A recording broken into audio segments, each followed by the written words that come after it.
High বন্ধুরা, তো চলে আসলাম আবার একটা রেসিপি নিয়ে। আজকে আমি কিন্তু চিকেন রান্না করব।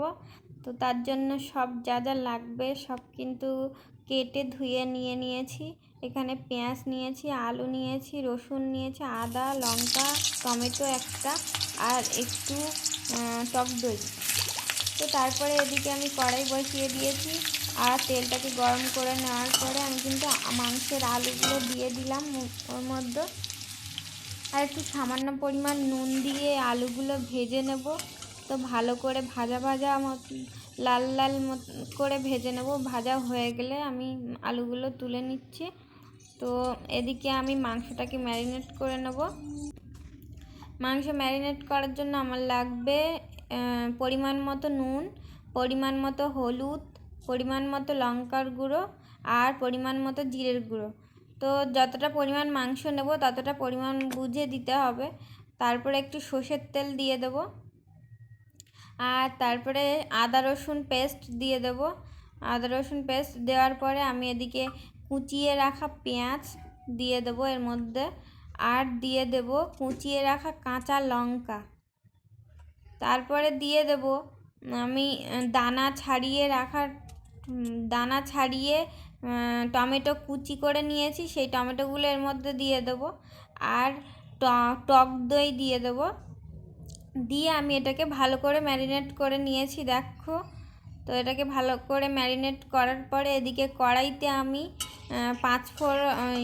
গোটা গরম মশলা দিয়ে দিয়েছি, তেজপাতা দিয়েছি, আর এলাচ দিয়েছি, আর ওটা দিয়েছি, আর সামান্য পরিমাণে চিনি দিয়ে দিয়েছি একটু। আমি কিন্তু খুব অল্প তেলে মাংসটা রান্না করব।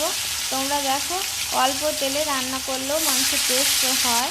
তো বেশি বেশি তেল খাওয়া উচিত না, সেই জন্য আমি একটু অল্প তেলে মাংসটাকে রান্না করব। তারপর আমি মাংসটাকে একে কড়াইতে দিয়ে দিলাম। তো কড়াইতে দেওয়ার পরে এটাকে ভালো করে নেড়ে চেড়ে কষিয়ে নেব।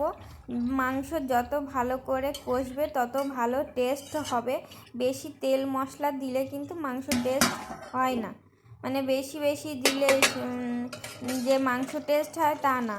মাংসটাকে ভালো করে রাঁধতে হবে, ভালো করে কষাই করতে হবে, তাহলে কিন্তু তোমার মাংসের টেস্টটাও দারুণ আসবে, দারুণ খেতে লাগবে। তো দেখো, এদিকে আমি ঢাকা দিয়ে রেখেছিলাম, ঢাকা দিয়ে রেখেছিলাম। একটু কষে গেছে, মজে যাওয়ার পরে এই যে খুলে নিয়েছি। ঢাকনা খুলে আলু দিয়ে দিচ্ছি, ভেজে রাখা আলু এর মধ্যে দিয়ে দিলাম। কষাইতেই দিয়ে দিলাম, কারণ আলুগুলোও সেদ্ধ হবে, সেই জন্য কষাইতে দিয়ে দিলাম।